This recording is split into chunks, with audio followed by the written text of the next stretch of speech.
Check this out. Oh my god. Where'd you find that at? This was at GameStop. And it's like a little, you know, it's one of those little like bust piggy bank things, but it's like, as you can see, you can tell what it is, right? Yeah, it's Frank Miller Batman. Yeah, there you go. That's badass. And I'm not sure if you get close enough, I'm not sure if you can see this, but... There's something on his knuckles? Is there blood on his knuckles? Blood, a little bit of blood down here on the belt, a little bit of blood up there, around here. That's pretty badass. Yeah. Okay, well, if we're showing off action figures, let's start the podcast off. Oh, we're actually recording now? Yeah, we're always I'm not recording. even asking. Of course you're fucking recording. You're must be fucking NSA over here. Let me show you an action figure that I got. That's a really awesome solid snake. How much did that cost you? I think Laura got it for 50? like... No, it actually wasn't that expensive because it came from like China. So high-end like, off-brand? No, actually not off-brand. It's a Figma one, but I think it might have been like 15 or 20. Oh, all right. 15 or 20? Shit. Now it's kind of one of those things. This is one of the reasons I don't... But for a while, it was one of those things like... All right, I don't buy... This is going to sound so like fucking like bro-y and misogynistic, but one of the reasons why I stopped buying figures for a while was like, this is scared away pussy. And I'm like, oh, I can still get pussy and get this. Now it's one of those things where it's just like, oh, now it's just too fucking expensive. You know? Well, yeah, so not these Chinese ones. Now I'll see something that's like, you know, like $20, like, oh, what a steal. Well, that'd be something like cheap, like scare me away. I know, it's funny how things are now. It's just like, that doesn't cost very much. Sure, I'll buy it. What the hell? I still can't believe I bought the Great Capullo Buster thing for like $50. But this must be like amazing, like opening for people who just turned in. Like, oh, let's have show and tell for people who can't like, even see what we're talking about. What figure did you buy today? Well, how about you? Yeah, no. Just to give an idea of what mine is, because I honestly thought this would just be a little thing as you're setting up. You didn't know we'd be talking about this on the podcast, but I thought while I'd be setting up, I'd just be showing you this thing. It's basically just one of those little like hollow bank things, but it's just Frank Miller, Batman, like old, mean, teeth gritting, bloody fisted Batman. So, yeah. Have you, out of curiosity, I was going across the internet and I was listening to like songs on Spotify, and I was listening to the Pokemon to Be a Master one. You know, that it's one of my go-tos always. Well, I went down to like the related albums to that. I'm like, well, let's just see what else is in this similar thing. Have you ever listened to that like Ninja Turtles Coming Out of Our Shells album from like 1990? No. There's a pause there. I just wait. Is this like the musical Broadway thing? It's not a musical. It's literally like To Be a Master, but with ninja. Except for, do they have like the turtles coming in and singing in parts? Literally. Except for, picture it, instead of being, okay, you know, like To Be a Master, sort of like Prince, sort of Michael Jackson-ish with a little bit of rap and everything like that. That's kind of like the vibe that goes for. You know, maybe some Spice Girls and some other pop around the time, Backstreet Boys, things like that. Okay, well, since this is like 1990, well, there's a lot of influences going on. Like each song's almost different, but it's almost, if you mixed like Bruce Springsteen with like Kenny Loggins and thrown in a... How the fuck does Springsteen play in the Turtles? How the fuck? I kid you not, he's the other side of the bridge. There is literally a song in there where it just like, it starts off and it's almost like, this is kind of like Pearl Jammy / Bruce Springsteen. And then there's other songs that are almost like Huey Lewis-y, and then there's rap and everything in there too. It's so fucking weird. Huey Lewis I kind of get. If it was like even Billy Joel, I'll get. But like Springsteen, hits the other side of the river. Well, I think about it, it's like right at that time period, because probably the people making the album are like, they're not kids, obviously. They're probably like in their 30s, maybe 40s. So they're going, okay, well, what do we fucking like? What are the kids into, and what do we like? And we'll just like meet in the center. I know, I'm acting as if like it all has to be New York related, but no, yeah, I get you. I don't even know where Vanilla Ice comes from. I assumed Vanilla Ice was like was like probably California, but maybe I'm wrong there. He's probably from something random like fucking Maine or Michigan, just something you wouldn't really expect. I heard his whole life story on the Chris Jericho podcast. I'm surprised. I'm drawing a blank now, but whatever. That coming out of her, that really sounds. It's like kind of like just like an allegory for like, I'm out, I'm free, Dad. This is who I am. You can't stop me. Well, it's like the songs are all kind of like, yeah, we're coming out of the shells, we're fighting in the streets. Come on, Raph, let's do it. I should literally play. If I had it loaded up, I would just play some of the stuff for you because it's just hilarious. At some point, you just pull up your phone, just scroll down. Let's just hear something. I mean, if we play a little bit, I mean, I can't imagine the copyright being too bad on it, you know. No, that's I can't imagine it being like that guy's gonna be like, whoa, unless it's Warner Brothers. That's the only time. Is I feel like it's owned by. I think it's currently owned by, unless this is some other like back end deal. I think it's currently owned by Paramount. So I don't know how much they are on that, but I will say, yeah, because Warner Brothers would have only had it for like that period when they bought New Line. But hold on, I'm gonna grab my other phone. Okay. Well, as I'm carrying this on, another thing that I did too, speaking of To Be a Master, you know, of all the Pokemon Go thing and all that kind of stuff, I went back and watched a little bit of the... I'm pretty sure it's going to be Pokemon themed for the next, like, 3 or 4 weeks. And I think the whole point is the fact that since we're, like, Generation 1, I feel like we could own this Pokemon Go more than anything else. But I went back and I started actually watching a little bit of the old anime show again, because I'm like, you know, it's been so long since I've seen it. Well, I guess not that long. Maybe, like, 6 or 7 years, but I went back and I watched about the first 5 episodes or so, and I know it's not like the most perfect show, and realistically, if you don't, it only works for like Pokemon fans. There's no way you could sell that show to anybody else. Mm-hmm. But I still have a good fond enjoyment of it. I still watch and go, okay, Ash is always going to be retarded, and you know, sometimes Misty's just like obnoxious.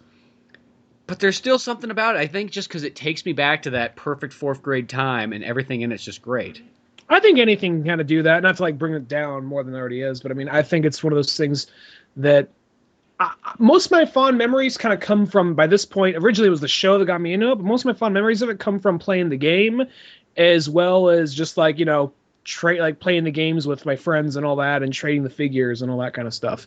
So that's where most of my fond memories come from as far as that goes, but the show, like, we watched the movie a little bit ago and did the audio commentary, I guess, in place of one of our... Oh, here we go. Sorry, keep going. Let's hear it. Well, here we go. This is called Pizza Power. I'm feeling the Huey Lewisness of it.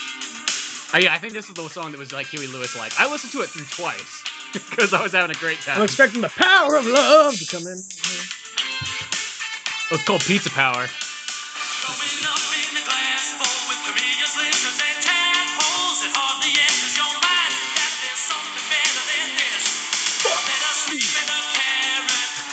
It's just a random fuck in the background.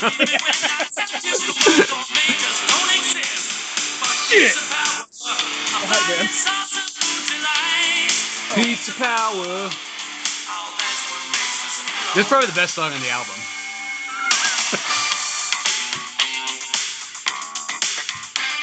Okay, well that's one song. So okay, you get a vibe there. We got kind of our maybe Huey Lewis, Kenny Loggins.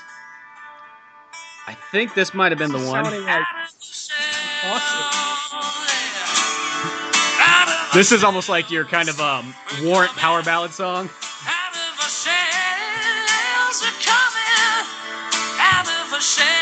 You know, you got your hair metal, let's take a break, let's pull out the acoustic guitar song.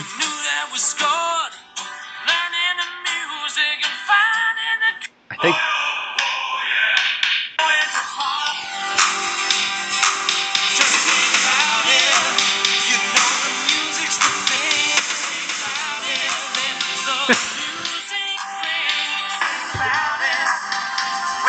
I'll give you one more. Then this is the weird one too. April's got her own ballad, just like Misty. Oh, really?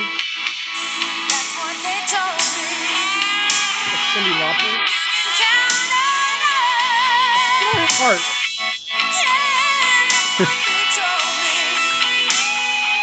They told me I just do what they fucking say. Get back to news, man. This one's for the band. But I'm actually really surprised I never ever came across that back in the day. Now, I mean, maybe that was one of those ones that was just a couple of years before. Well, I'll say this: I never had like really a music player probably at that time when that came out. But still, I'm surprised. That's like something I would have found like at a Rasputin's or something when we're like, oh my fucking god, what is this? And I guess it's just you come about it whatever time you do, but. That right there is like, I'll be honest, when you first said it, I'm like, what the fuck is this? I was kind of prepared for the worst, but I mean, I'll be honest, the Huey Lewis one, the Warren one, Pizza Power, yeah, that was actually... It's not bad! They're not really all that bad, really. I'll have to check that out out of curiosity. Maybe click private session, but, well, I listened to it for good measure, but like, you know... no, it's Ninja Turtles. No, there's no judgment in Ninja Turtles. Yeah. It's not like you listen to like the My Little Pony, like, you know, soundtrack. Brony's or something like that, some shit like that. I'm just throwing a name out there. I don't even actually know if that's a real one. People are like, oh fuck, he knows it, you know. But yeah, that's actually, I'm surprised. I mean, it makes sense. I mean, that was when that thing was at its height. Like, did that come out in 1990? You said? I think it was 1990 exactly. Oh wow. So probably right after. You got some static on your end? I got a little bit, but it's, I don't know. It's late at night. Who knows? Well, it could be. Oh, I know what it is. The phone? I think it might be. No, it's because the PlayStation's downloading something. Oh. Laura, you want to pause that game and then load up the PS4 and just give it the old turn off? Where you have to turn it on and then you tell it to stop doing what it's doing and not running in the background. You got to say it in a British voice, otherwise it sounds like woman. Yeah, if you say it in a British voice, then it doesn't sound nearly as threatening or nearly as commanding. Yes, nicely. Or if it's like, hey, get off the PSP. Yeah, that's not. Yeah, God damn it, get that fucking PSP off. The PSP's not causing any problems. Yeah, well, it's pissing me off right now. Just the way it's looking at me. Just the way it's no, go to power options. Oh my god. Sorry, and turn off PS4. Here's a tutorial for you folks at home.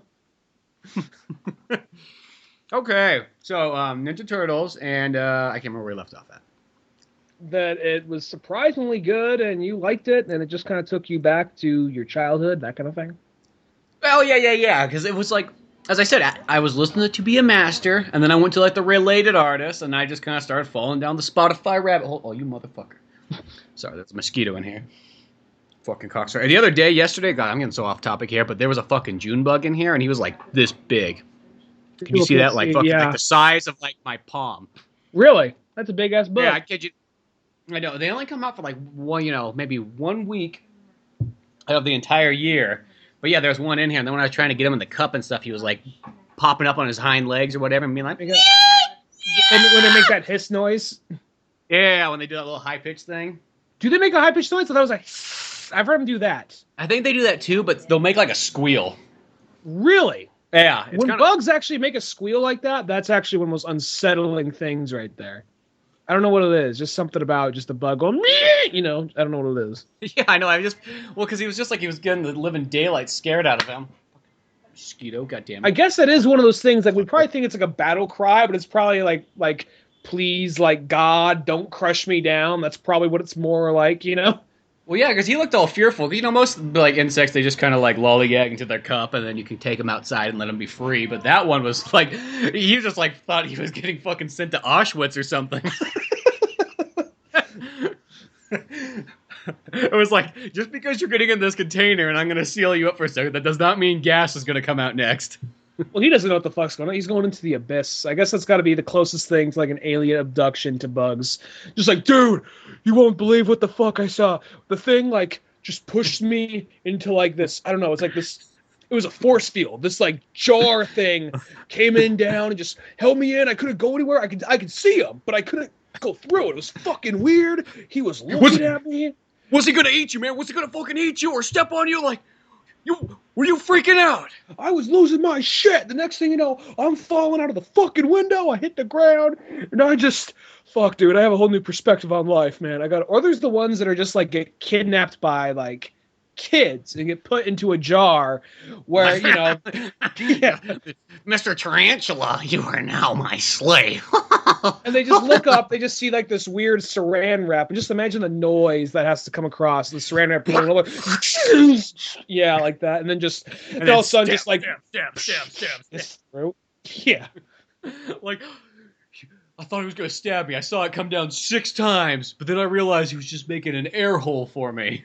He wanted to watch me suffer. You know, he's just like, "Oh, guys, hey, come look at my new pet bug. Come look at that. Isn't that cool?" But then he just sees like these like weird, creepy eyes, just like, you know, almost like wide angle lens coming in at him. And I looked to my left, and I saw a snake over there, and I was like, "How long has it been?" And he goes, "This is all I know. I know nothing more than this tank." And to feast upon your kind. He feeds you to me. He's like, "What? No! This is like the way it's always been." It's almost like the new Pixar movie coming out. Pixar, I'm wondering if it's just little boys capturing fucking animals to feed to their snake. Bugs Life 3 or 2? Yeah, Bugs Life 3. There just wasn't even a 2. It just went straight to 3. It was so extreme they had to skip 2. You know, this movie is so good that why even bother with another? Why bother with 2 more sequels? We're just gonna skip right to the 3rd one. Yeah, exactly. But no, that was good. Pixar has actually been getting kind of darker and a little like heavier. I mean, not so much to the point of, you know, like, you know, Auschwitz Puppy or something like that. But I mean, they've been getting to the level of like, what was like whatchamacallit? Inside Out ultimately ends on the note like, hey, you got to be sad. You got to be sad once in a while. It had some real tear-jerking moments. I saw Finding Dory with some friends, and that movie's ultimately about like dealing with a kid with special needs ultimately, and it treats it very serious. It's a lot of funny. There's a lot of funny in it, but there's a handful of moments that are just like, oh my god, where you see the parents are like, how is she gonna, like, there's flashbacks when she's younger, and the parents are like, how is she gonna survive out there? How is she gonna get by? You know, like a serious, like, crying conversation, like, holy fuck. So I wonder if they will reach that point though, where it is just kind of like, you know, like, yep, kids, one day your dog is gonna die and it ain't getting back up. Well, you know, it makes sense, though, because you can even... I'll use 2 other examples. There was Up, which just started off with someone fucking dying, and then this tragedy of, like, the guy living alone. And then 2, there was, you know, in Toy Story 3, they were sent to, like, the incinerator almost. Which is as close as you're going to get to, like, the Pixar Auschwitz movie. Somebody, I think it was Wes, made the comparison. Like, you know what? They're all going into this incinerator. Woody has a star on his chest. You know, when you think about it, you know, Steve. But no, like, and like I think even Kevin Smith called it Schindler's Toy Box. But then you think about that movie, because that was like one of the most real moments I think in any movie. Where like, is, you know, the whole movie's kind of funny, but they reach this point where they all just like, they're all struggling, they're all trying to get out of there, and they just grab hands like, we're gonna die together. Just like, what the fuck? I mean, I knew it wasn't gonna happen, but it's still, just like just they accepted death, and they just said, let's just ride this one out. And the fact that, like, I guess the option B is they could have all started whipping out their dicks and just start beating it as like it's going down. No music, just the music, just look at each other, all primal. And then they're just going at it, just fucking going at it, every single one on there. And then all of a sudden the incinerator just kind of turns off, and they just all kind of look at each other, put it back slowly, and just act like nothing happened. Yeah. Wow. We sure lucked out of that one, right, guys? Yeah. All right. Let's get back to Andy's. Andy's. And then there's even the part where, like, because I was thinking, like, what was the whole, like, they're going to the incinerator thing. I was just, the other ending is just, like, they hit the fire, and it's just, like, you see them all break, woo, woo, like, all flopping, and then just like, all of a sudden, melting just, like, down everything. Like the fucking Nazi and like Raiders of the Lost Ark, you know, like that face like that, show Woody. Yeah, like Buzz Lightyear, all his plastic's just kind of coming off. Melts in onto his face, just like burning into his skin, like, you know. So there's many he's ways. Like he's trying to pull it off, but as he's gripping the plastic, he's trying to pull it away. It fuses to his hands, like, you know, just crumples down, you know, just so fucking graphic. Exactly. And then what we end up doing is like, after you see them all die, like painfully, just holds credits black, no music for a minute. Then all of a sudden, slowly, just an off key, no instruments behind him, just Randy Newman. You got friend in me, and just like no music behind it, just literally his voice and his voice alone. Just black background, slow credits rolling. Friend in me. When you're down, having to pee. I don't remember what the rest of the lyrics are, but which is funny because I actually, once again, falling down the Spotify fucking rabbit hole, I listened to a bunch of Randy Newman like 2 weeks ago. But I could just imagine that right there. I don't know. There's that motherfucker.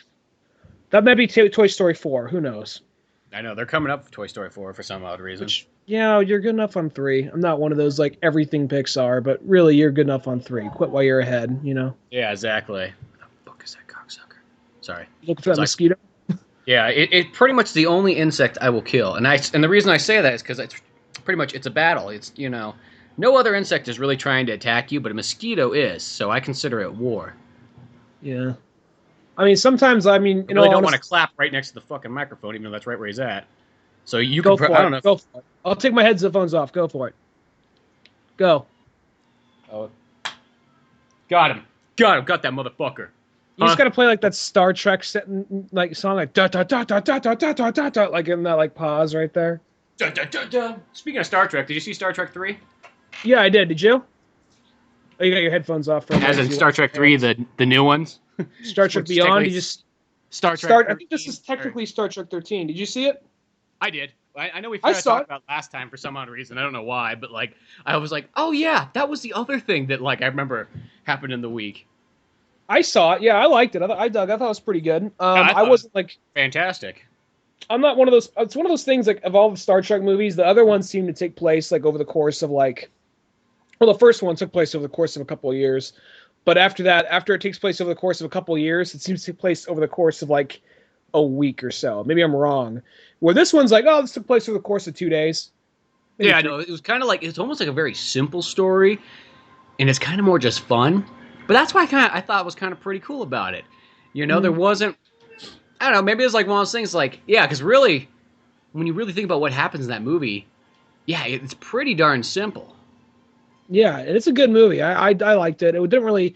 I've never been a diehard Star Trek fan, but this is one of those examples where, when I went seeing it, like I'm glad it got as much good reviews as it did, because there were so many people who were hating on it from the trailer because of the Beastie Boys and the Star Trek Into Darkness like blew it, so this is probably going to blow it too, so this is probably going to suck. And I'm glad to see the movie actually. I don't want to say I liked it as much as Star Trek 1, but I was glad to see it have a good come around and people actually, because one of the things I like most is, and it's shitty and petty as it seems, I like it when like there's this thing coming out and people are already shitting on it from the get-go, like people were shitting on the original, not the original, but the Star Trek 11, the first J.J. Abrams one.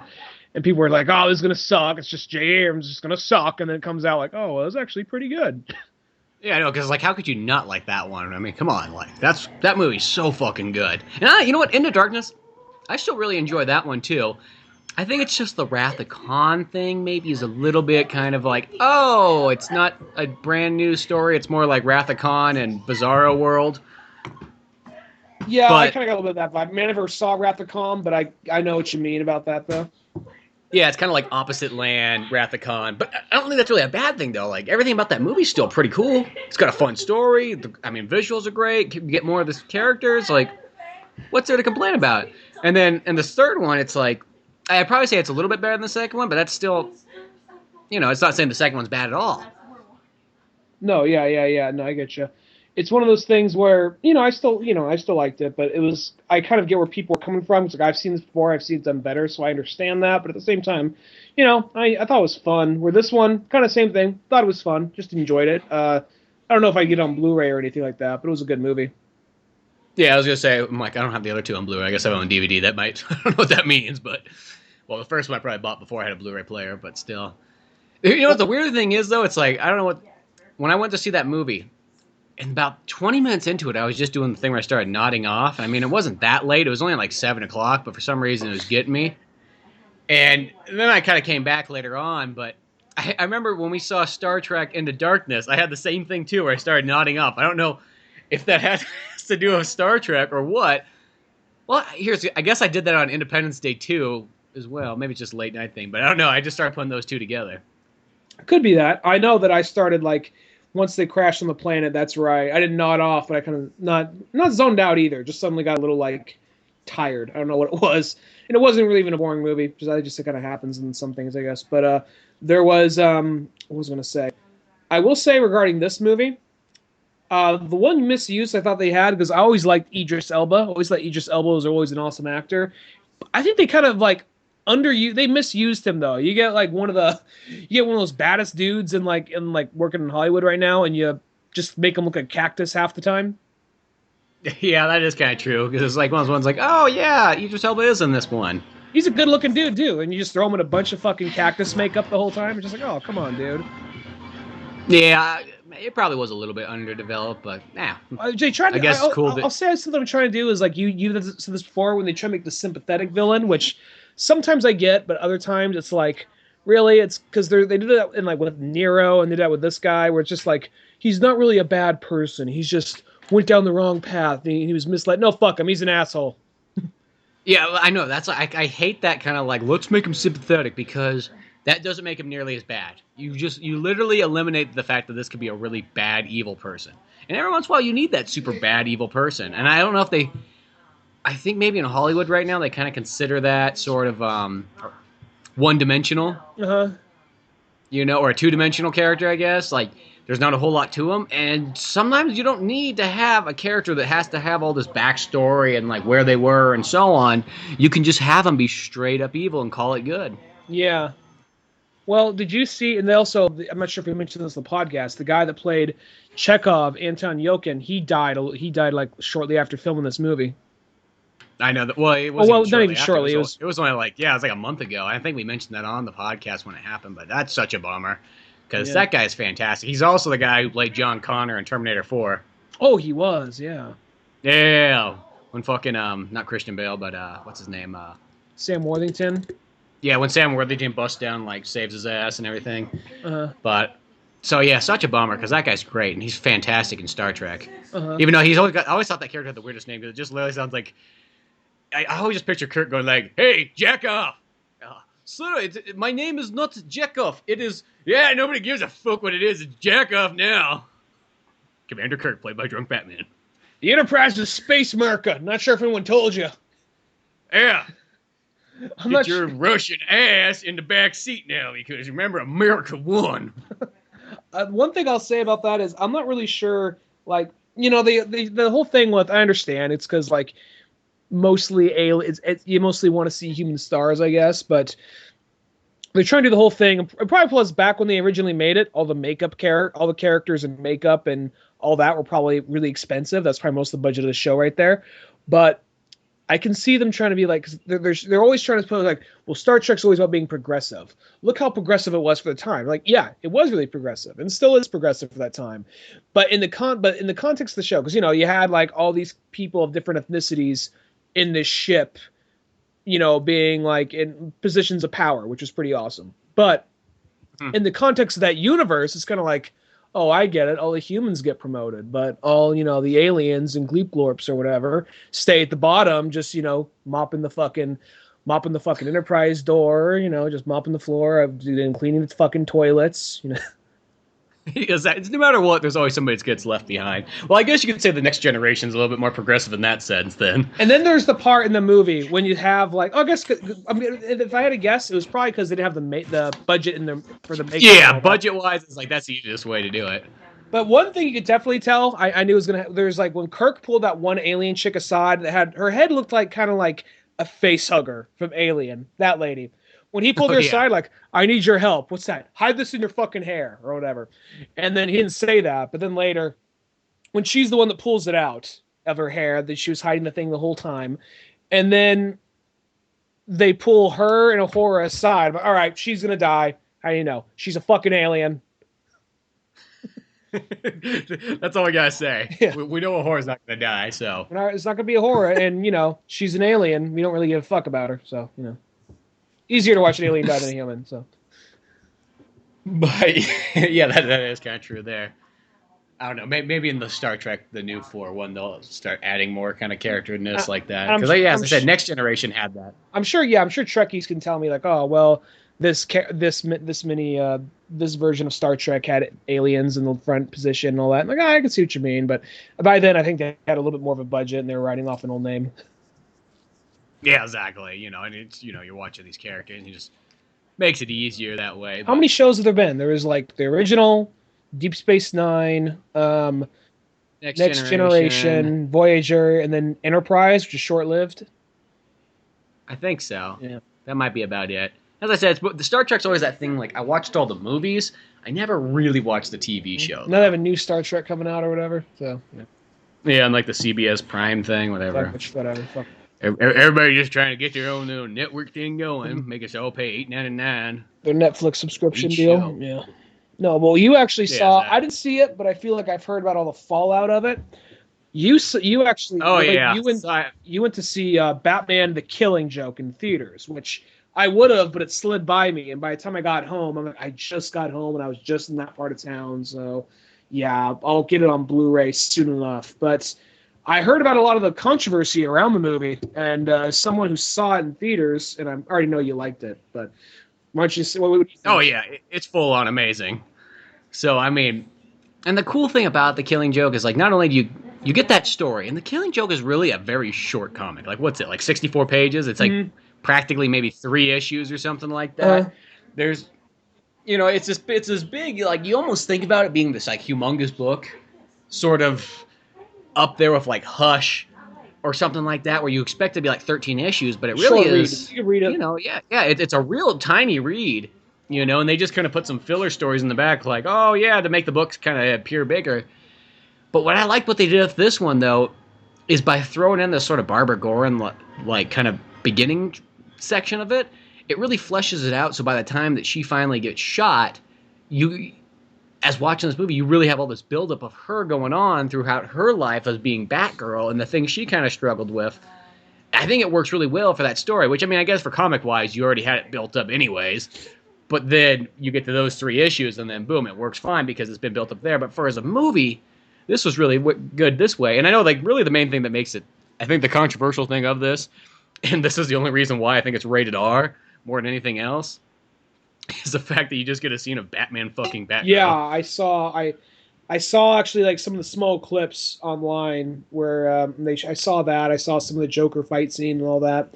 So, and I already kind of know how it kind of generally goes, but I was surprised to see that. So I'm a little, I don't know. I was one of those people, I wasn't taken back by that. I was like, oh, well, there have been alternate versions where they've done that, and they've even hinted at it in Batman Beyond. And they've even acknowledged there's been kind of like a mutual attraction between them, even though they might have or might have never really gone on it. And even though his Batman's all business, I can see him being kind of like lonely enough and kind of fucked up enough to be going like, well, this girl kind of reminds me of who I'd go after if I was younger, and then falling into that. So I can kind of see him possibly doing that, because even though he's Batman, he's not fucking perfect. So, yeah. Well, I think and the thing is, it's like there's always been that sort of weird triangle. You don't see it actually recently in the comics. It's almost kind of hidden nowadays, but older comics and even like the 66 show always had that weird like love triangle between Batman, Nightwing, and Batgirl. Like this, you just at one point they just all pull in after a hard day's night and just get this like fucking 3-way on. Like Chasing Amy style, they just all agree this is the only way they could save the friendship. Bruce is like, all right, I'll be the one to say it. he just drops his pants in front of everybody. He's like, what? There we go. Who's first? He just turns, looking at both of them with his hands out. Who wants to ride the Batwing? Come on. Go on, Dick. You're 18 now. Okay. It's okay. We both thought of it. It's okay. I want to say this real quick. But, I don't want to make it too much about us, but I just want to mention we kind of just sort of broke our own rule, because whenever we did like drunk Batman cartoons, one rule is like, because there's already so many jokes. There's 2 main rules. There's only 2 main rules that we follow. Batman doesn't kill nobody, and nothing gay happens between Batman and Robin. And The main reason is because there's like every gay joke about Batman and Robin has been made. So, but for some reason, whenever like one of our friends, and I'm not going to say his name, but a close friend of ours, whenever like they would mention like they want to make an episode, and they're like, "Oh, can I write an episode for you?" Like, "Oh, what do you got?" It always fucking ends, or at some point happens, Batman fucking Robin. I have no idea why. It just always fucking happens whenever I open my ears up to, okay, what do you think would be funny? Well, one boy Batman fucks Robin. Like, no.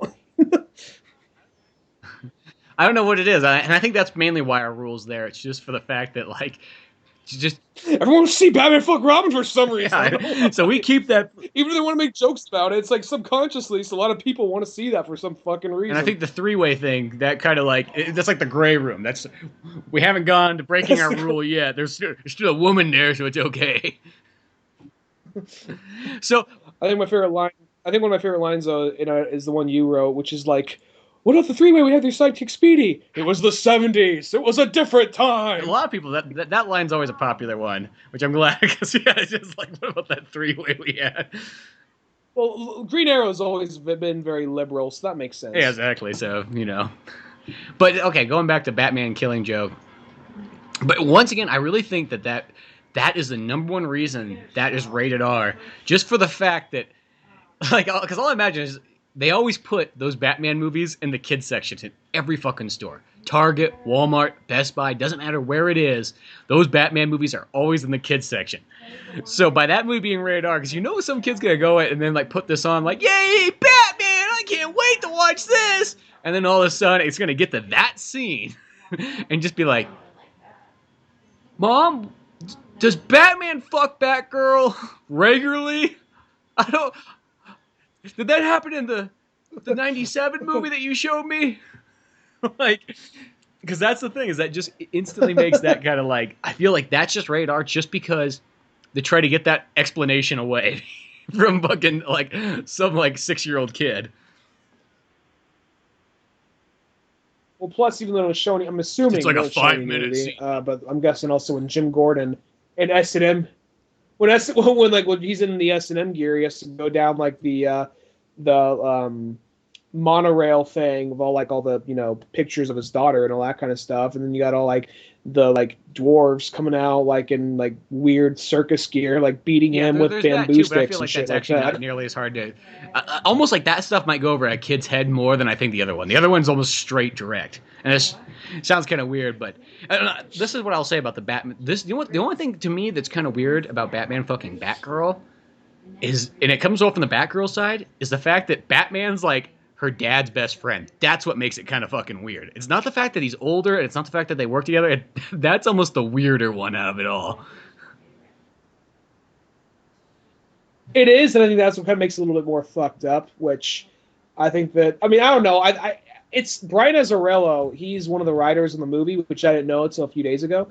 And the thing about this is, a lot of people were mad because they thought it devalued Batgirl. It made her seem more like she was just sex driven about everything. Mm-hmm. You saw the movie, so you could tell me.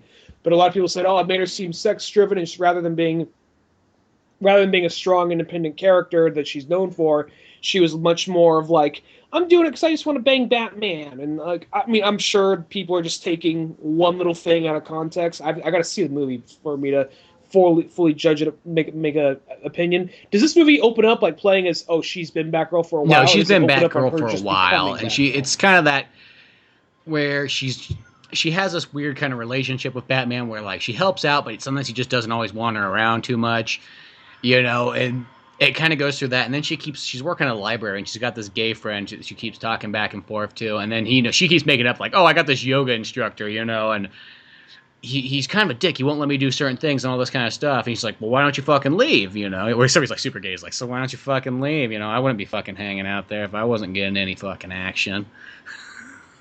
Like, they really like lay into how gay this guy is. But, and then she kind of keeps going through. And it is that kind of, it works. As far as the story goes, it works totally fine. It's not like, to me, I don't think it feels like too weird. As I said, the only thing that seems weird about it, it's the fact that that's like her dad's best friend. That's what makes it kind of awkward. But I think Batman's done similar things, though, if you think about it. Maybe not fucked his best friend, maybe not his best friend's daughter, but things of like, he's hired to a certain, like, after, like, Tim Drake leaving and quitting being Robin, he says, guess what I got? Your girlfriend be the new Robin, fuck you. You know what I mean? He's done kind of like things of that same ballpark to a certain extent, I think. guess, yeah. Maybe it's not close to it, but that...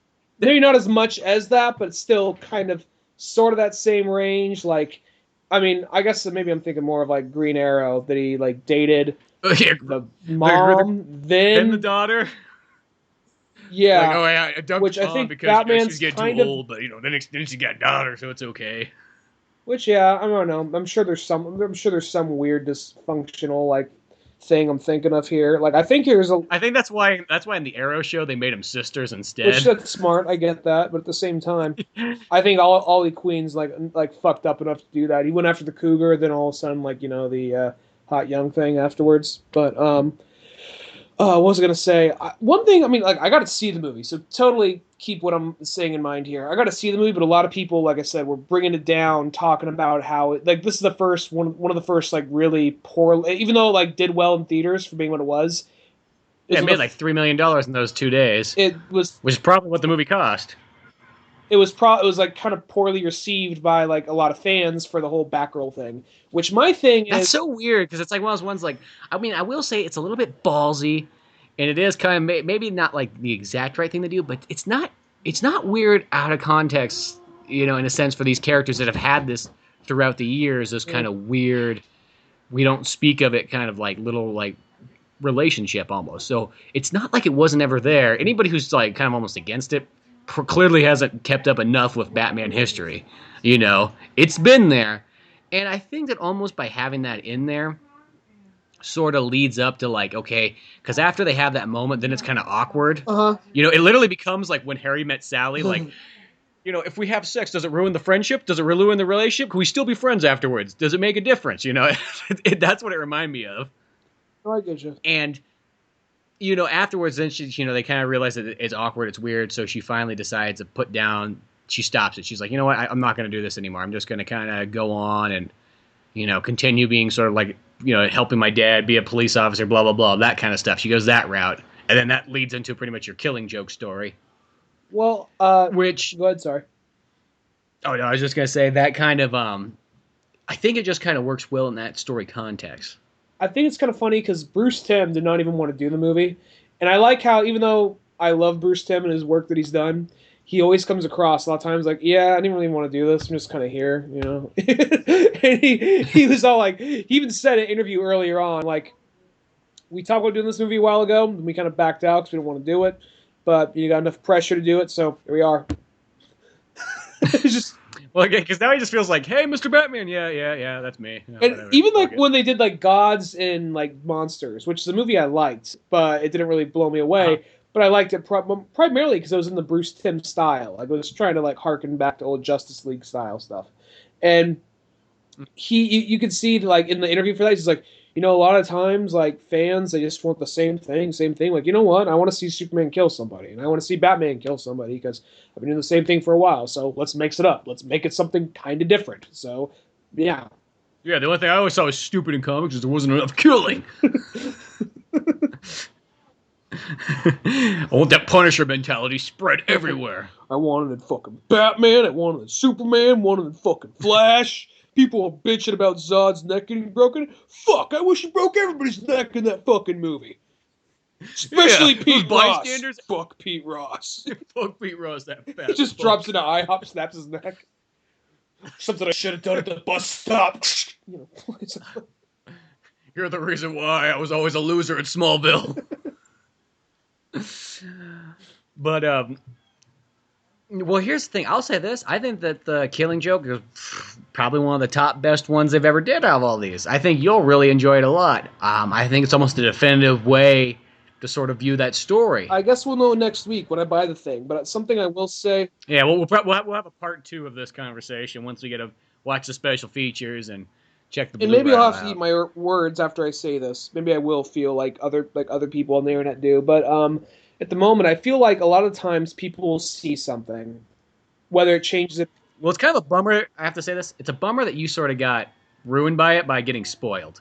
I think that the shock of, or not really a shock, but just always coming up like, oh, what the fuck? They're gonna go for it. Like, I fucking think, Twitter, dude. Just fucking Twitter, Facebook. it's funny because I never see any of that stuff on there, but maybe because I'm only looking at my own shit. I saw like a gif of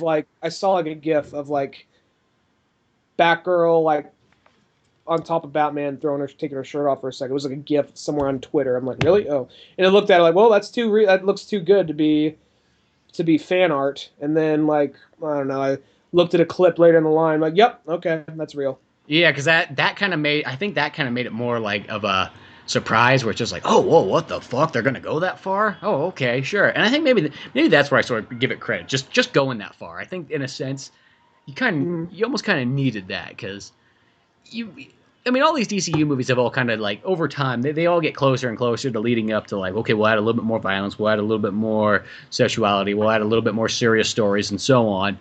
So I just feel it's like it's great just to see so much rated R Batman nowadays, because we get Batman versus Superman rated R.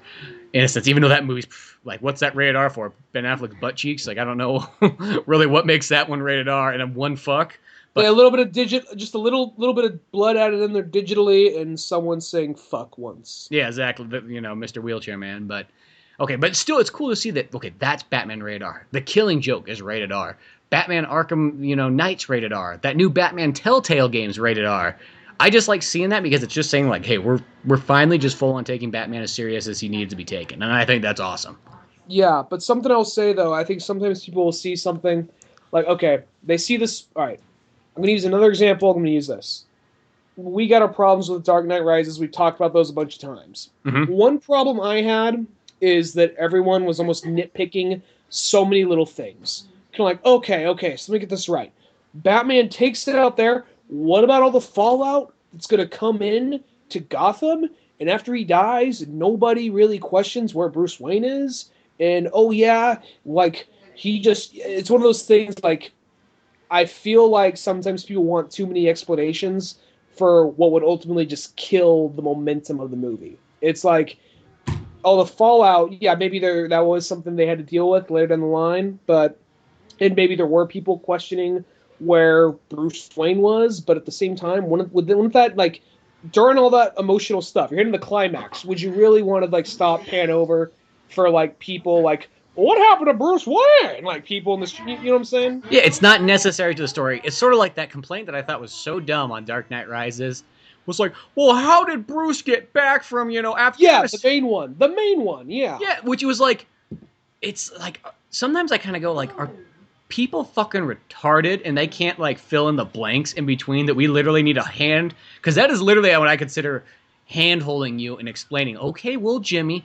Bruce Wayne, even though he might not have a whole lot of money right now, he still has more contacts than anybody in the entire fucking world. So, yeah, it doesn't make... You know what? He probably owns all those airlines there. Yeah, he does. And if not, fuck it, Lex Luthor probably does. And guess what? He probably has a fucking connection to that, too. So sometimes it's just that kind of thing. When I hear stuff like that, it's just like... It's like almost like people don't have any imagination. I literally just go like, are you really that fucking stupid? You know what I mean? Like, and that part right there, to me it was just kind of like in the begins without any training, he got all the way to the other side of the world. So I'm pretty sure he can do it like 8 years later as fucking Batman. But the comparisons, I was using that as an example. So for this, people make it out, they're saying like, so we just see this point in Barbara Gordon's life where she's just banging Batman. That's all there is to it. And then she gets shot, and that's what makes it sad, because Batman lost his fuck buddy. And just like, I haven't seen the movie, so I got to see it before me to fully clarify. But I mean, I'm going to assume that like, it's almost made for fans, so you're going to assume that, she's been doing this for a while. And maybe there's just a point in her life, and that just adds to the heartbreak of her getting shot, No, yeah, you're correct. That's how it is. It does not feel like that at all. Whoever said that comic is probably a fucking retard who probably doesn't even like Batman very much. So it's one of those ones like, I could, if that bothers you a little bit, like, I don't know what it is. Like, do people just want like these female characters to be like, I don't know what they want. It's like, do they want them like never to fuck? Do they want them to like fuck each other? Do they want them to like put strap dildos on and like fuck everything around them? I'm not too sure what people are really like asking for sometimes with female characters. You know what I mean? Like once again, like would it be? I mean, so clearly it would be totally fine if Batman and Catwoman did that. Not weird at all, I guess you could say, because in a sense they've never done that in an animated one yet. If Batman and I assume they did at some point. I assume in the comic wise. I'm trying to think of kind of like I'm just taking the DCU movies for example. And I know maybe it is. I don't know if it is that kind of thing that what bothers people is the fact that it's almost like an adult, but she's never really been a child as Batgirl. That's the difference. It's not like she's the age of Robin or something like that. She's always been just a little bit older. I don't even know. I know there's some comics where it's out there like that, but. And maybe that is it. Maybe it's just that weird, like 20-year difference, I guess you could say, and maybe that bothers people. Which I can kind of understand that, but I think Batman's a little like lonely and broken enough to try that. Yeah, I know. There's probably a Bruce Springsteen song playing as that happened in his head, and he was just like, "Hey, this like shit only happens once. I mean, come on, What would Ollie do? What would Ollie do? What would Ollie do?" I doubt he ever asked himself what would Oliver do. I doubt he ever asked himself that. I bet he probably asked himself God, what would Oliver probably asked what would Bruce do, and then try to do the opposite. Yeah, Batman's just like, please God, don't do what Ollie does. Please don't do what Ollie does. Yeah, like I really want to see the movie, and I'm gonna probably get it day one, like I do with all these DCU films. It's probably like top 5 material out of those DCU movies. Awesome. That's good to hear. I mean, for the people that don't like it, I don't know why. I mean, when I was at the theater, it was packed to the max.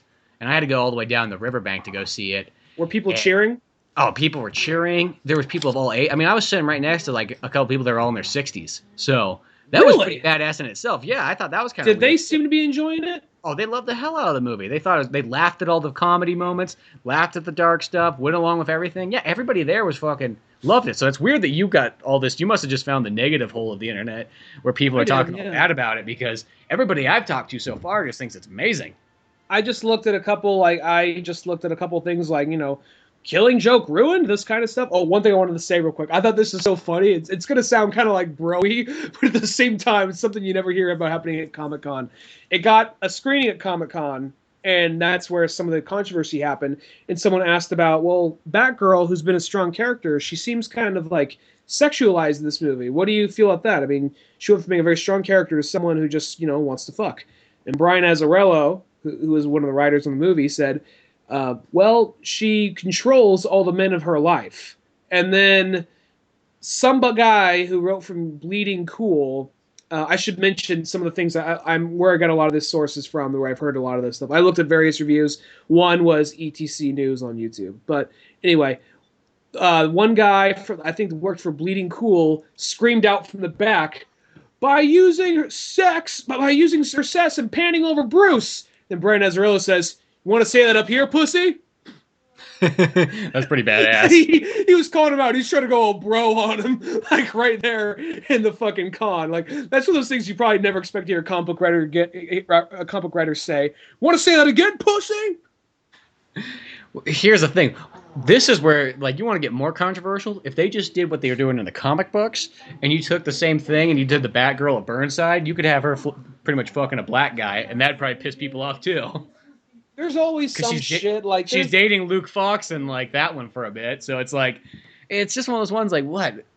I guess the only sad part about it, there's a part where like fucking Dick gets back into town, because he's been just Grayson, Agent 37. Yeah. And there's a part where like he's out kind of like, it's kind of like he's sort of like, hey, Barbara, what are you doing? You want to go hang out later? She's like, oh no, I can't. I'm going to go see Luke Fox or whatever. He's like, oh, okay. Well, I'll be in town hanging out. Just doing the things like old times. And she's like, yeah, I know, Dick. It's okay. And then like he ends up like kind of like looking from like the shadows from the top, like spying on him, like what I could have had at one point in time, just too late now. It's almost kind of a sad moment because that's, to me, I always felt like that's the most perfect Batgirl relationship is with Dick Grayson. That to me always reminds me of like they're true companions in a sense, but they have that kind of go off. And there's even a moment too where like he swings down like she's not her wedding. She's at someone else's wedding or whatnot. And he kind of like breaks in. He's like, "Come on, Barbara, let's just go. Go away with me. We can do it. Come on, come on. Like, you fuck Batman on a rooftop. You can fuck me on a rooftop. Oh, cool. I'm hip. I'm hip. I'm an agent. I'm like 007 nowadays. Yeah, fucking rooftops. I got a rooftop fetish too. Yeah, you do it right by the gargoyle. Good watch. This won't be weird. I mean, like, okay, Damien's gonna watch, but that doesn't have anything to do with. He's just at that age. Just dressed he's as a like gargoyle. Watch. He says he's at the watching age where he just wants to like pay me $10 just to like hide in the closet, like that kid from American Pie. I think one of my favorite lines in like Rick and Morty is just where he's just like says like, "This is our friend Malcolm. He watches me have sex with your mother. Sometimes no, was it like he's my friend Malcolm? This is like I think it was Malcolm or something like sometimes like and I watch him have sex with your mother. Sometimes it's from standing in a chair. Sometimes it's from a closet, but always while wearing a Superman t-shirt." Oh, I remember that one. And when they start making out, you see the dad kind of like unbutton his shirt with the Superman shirt beneath it, just with a mischievous smile sneaking into the closet. Oh, that's fine. But yeah, that's almost like how it sort of is. So I don't know. I just feel it's that kind of thing where people just kind of they don't look at history. I think that's really what they're missing out on, is they just make up their own mindset of like how these characters are, not really going like, okay, well, in the last 75 years, this, and this has happened, over time, multiple times. And, this is just kind of just finally just taking it to that next level, I guess. And I really feel like that's what you said. Go ahead. Go ahead. I was gonna say it's funny because like I feel that 1 2-second scene in the movie or so, or a couple seconds scene in the movie, almost overrides this total classic story. It like kind of comes up like you don't hear people, I guess, talking about like, oh, it's so cool how they got the Joker dialed in just straight out of the comic book. I mean, like they're panel for panel, they got the scenes in there. It's almost like it just goes right back to the Batgirl thing. Yeah, like that right there. I feel it's kind of like what you said. Like people don't take into account like previous history. I think a lot of audiences this day and age, they want things wrapped up in one thing, and they want the character's life story in this one thing where it just doesn't give. Where I think like it's trying to give the audience credit. Like who Batgirl is. She's done this for a while. So yeah, sure. Right here we see her get fuck them. Then we unfortunately see her get paralyzed. So it makes her a little more tragic. But at the same time, though, I think that people are just taking that one little moment out of context and thinking, oh, that's all she's there for. She's there to get hot and then get shot. Fuck this, and they just, no, there's more to it than that. This is just all they had time to show. Yeah, exactly. And in fact, by that standard, we shouldn't even talk about that part anymore and just kind of go into like the way that they do the Killing Joke part of it is just so fantastic. You got Mark Hamill in there just really chewing up the scenery, really working it as the Joker. They do a good job on like pretty much the backstory, getting that all. I mean, they get practically that whole thing. It's all in there, and there's just so many like just shot for shot animated scenes taken out of it. It's really great, and I think it's almost the definitive way to kind of if I had to say between reading the book and watching this movie, the movie's the way to go. And I don't mean that in a bad way, like taken away from the book, but I mean like it really like sums it up that you almost don't even need to read the book. Sort of how I'd say almost like Batman Year One. That's how I feel about that one too. It's like that one right there. That to me feels like it summarizes that story so well that if that's all you ever watch, it's just that version. You don't totally need the book. Where something like I guess you could say Dark Knight Returns, even though that movie is just pure amazing, the book still has a bunch of extra content in it that really kind of adds to it and gives it like almost like a different experience. Mm-hmm. Yeah, I can see what you're saying there. Mm-hmm. I'm definitely. Or something like Superman Doomsday. Or it's its own story, just with different elements. Which Doomsday is probably better than the real. Yeah, where it's sort of like the movie's like the summed up version of everything. What was I going to say? I think, something else that kind of happened recently regarding superheroes and DC. Did you see the trailer for Justice League? Yeah, the funny thing too is I remember like on our last podcast episode we did, it was like we wrapped it up, and then all of a sudden those trailers were all like released like right after like we were done. It's like, oh well, that would have been a big thing to talk about, but I guess not. So no, yeah, I watched the Justice League one, and that one looked full on fantastic. I mean, for someone who loves I almost said Batman v Robin, but Batman versus Superman, like you watch this Justice League trailer, and it's like this thing looks great. Now it does kind of have, you could see that the tone of it has become to the point where it's a little bit more light, almost a little bit funny. I'm not gonna say it's going all the way like Avengers, which is good because that's my only fear. I hope they just don't try to be the Avengers because I don't like DC because it's like Marvel. I like DC because it's DC, so I don't want them to try to go that direction. But lighting it up a little bit, nothing wrong with that. You know what I mean? If they want to have a little bit of humor, if they want to have a little bit of that, that's fine. And then plus, I also thought the Flash looked really good in it because when I remember seeing him in the other stuff, I'm like, well, he just doesn't look like Barry Allen. He just looks like they're trying to get Haji in here to fucking be, or whatever he is, to be the Flash and just trying to like really like shoehorn in a non-white character. But then I saw him in this one, it's like, oh, okay, he just looks like a regular kid in this, so that's fine. Mm-hmm. Well, this right here, I'm looking forward to it. I think a little bit of humor, the fact they're using that Jack White Stripes song, I think that really helped the trailer. And like I like Batman v Superman more than most people, but I still think it'll use a little more levity. Where this one definitely has levity in it, and just even the small stuff, kind of like you see Bruce Wayne going to Aquaman and basically getting turned down by Aquaman, getting thrown against the pillar. Then at some point you see he's telling the exact same speech, this rehearsed exact speech to Flash, all serious. He says, "Oh man," he's like, "Oh, you are like the cuts." He says, "Really?" Like, he goes, "Not that easy." Like he wasn't prepared for that. I know, exactly. Well, it's just kind of funny because it's like it does kind of make, because Batman is just going from so serious. It's almost like maybe like he just needed to get the seriousness punched out of him. Yeah, and I thought that was kind of funny. Even just kind of his small reaction. It's not even written funny, but it's just more his delivery. It's kind of like, do you say yes? He says more or less. He's like, more or less?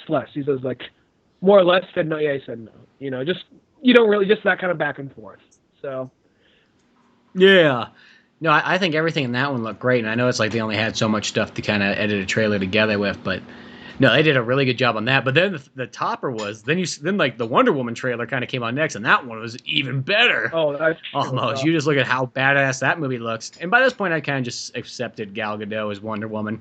Is that the best choice they could have picked? No, not at all. But whatever. I think she's kind of getting better as the thing goes on, and after multiple viewings of Batman v Superman, it's just kind of like, oh, okay, I've accepted it. She didn't do it bad at all. I didn't think. Maybe is your thing is just the height thing. It's just she's not tall enough.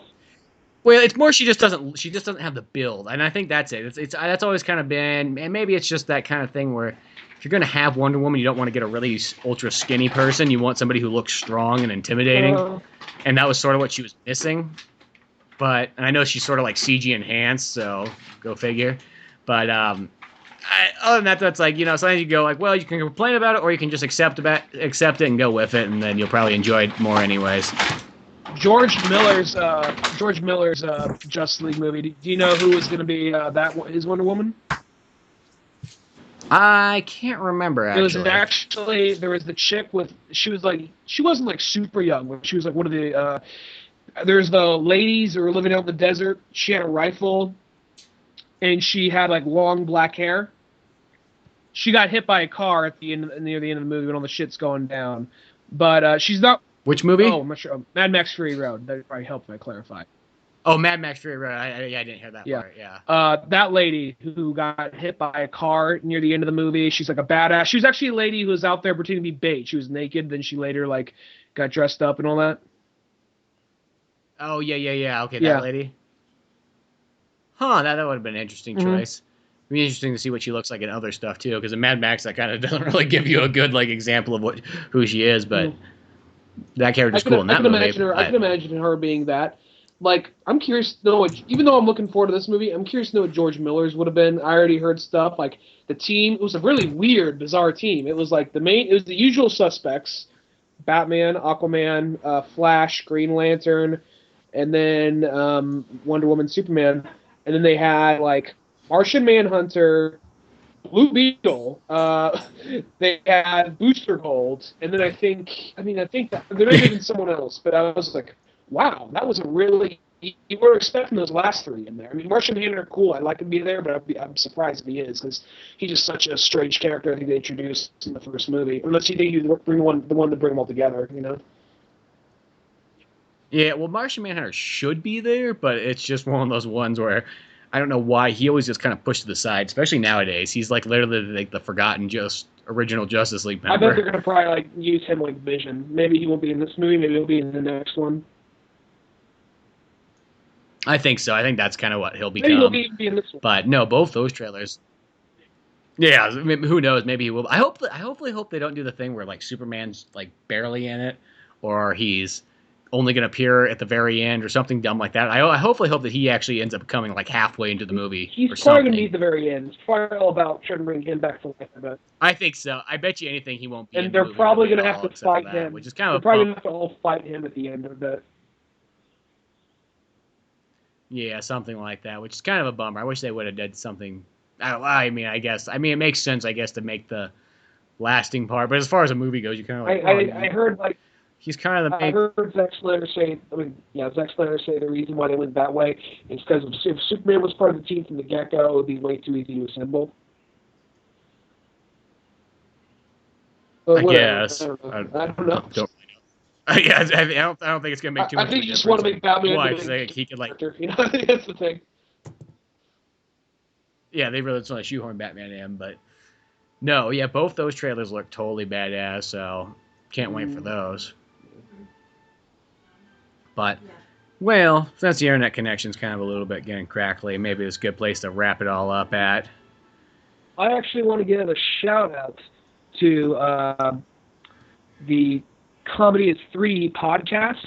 I have not actually, I'm not going to lie, I have not listened to your show. I don't know if they mentioned us on our show, but they've been retweeting my stuff on Twitter a lot lately and like actually commenting as if they've heard the show, which I don't know if they did, but they've actually been like commenting on like stuff and reposting and replying and all that. So I just want to give a shout out to them. I'm going to listen to their next episode pretty soon, but yeah, so thank you guys.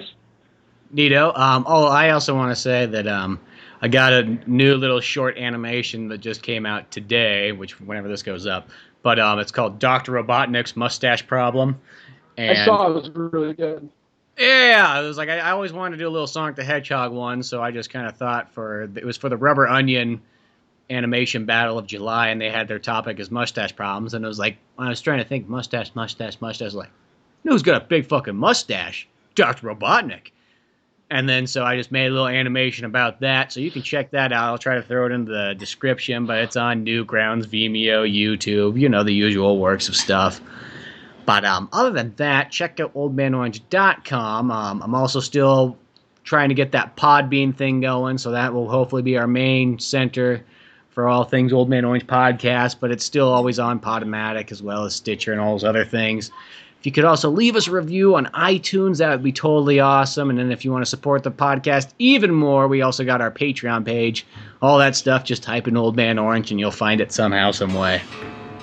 So till then, I'm Spencer Scott Holmes. I'm Ray Dunigan. And we will see you some other time. Later, folks.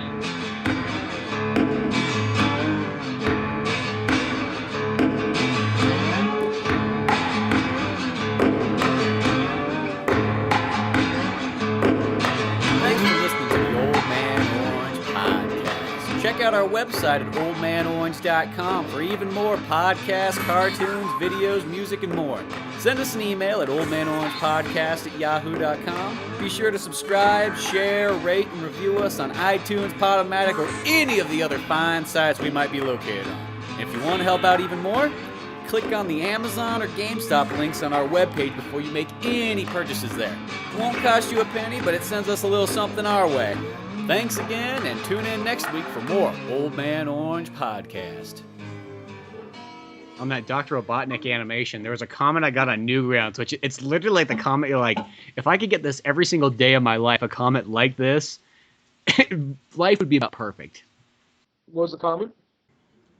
It says, "Oh my God, that's hilarious. You're a fucking hero to this site." Now, I know it sounds like one of those ones where it's just like, but like, think about it. If you got one of those every single day...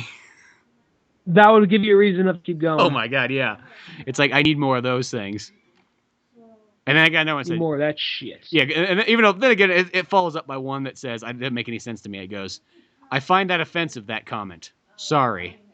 What does that mean? Fuck that kid. Yeah. That means he's just some like little fucking. Click on his shit. See what he's done. The kid says, I find that offensive. See what this little cocksucker's done. His name is Egg Tree Gaming. Oh fuck yeah! Click on this bitch. See what he's done. He says, I am Nicholas and I am 10 years old. I have a YouTube and a Gmail account. I love gaming. I hope you enjoy what I have on Newgrounds. Well, he doesn't have anything on Newgrounds, but he says in his late... Fuck that kid. Tell him his face is fucking offensive. Go for the highbrow shit. Here's his latest news on his fucking post. It says, I love Riddle School because I played Riddle School and it was easy. I also played Return to Riddle School and Riddle School 2, and it was a bit harder in both of these games, and I beat the remake of Riddle School 2. What the fuck is Riddle School? It sounds like a fucking riddle. I managed to complete Riddle School 3, but I did not see my time I played it for. In the future, I plan to play Riddle School 4 or 5, Transfer 1, and Transfer 2. Yeah, fuck this kid. Yeah, who the fuck does this guy think he is? Fucking I find that Nicholas offensive. Garner. Sorry. I see what your fucking real name is. Fucking show up and fucking beat your fucking ass, huh? Who you think you're somebody fucking special? What? What? Just these two, like, these guys, like, in, like, late 20s, just show up like, what? What? Where's your Riddle School now? What? Fucking knock on the door like the mom answers, like, hello? Nicholas home? Yeah, little fucking Nick. Yeah, where's Nicholas at? His ass is gonna get beat. See if you can solve this riddle. Riddle of, like, the 5 guys that live in my fist. Fuck you, where is he? Where's that little fuck? I bet you he's by his computer, that little cocksucker. Why you guys from New York? We only sound like we're from New York when we gotta stir fucking shit up.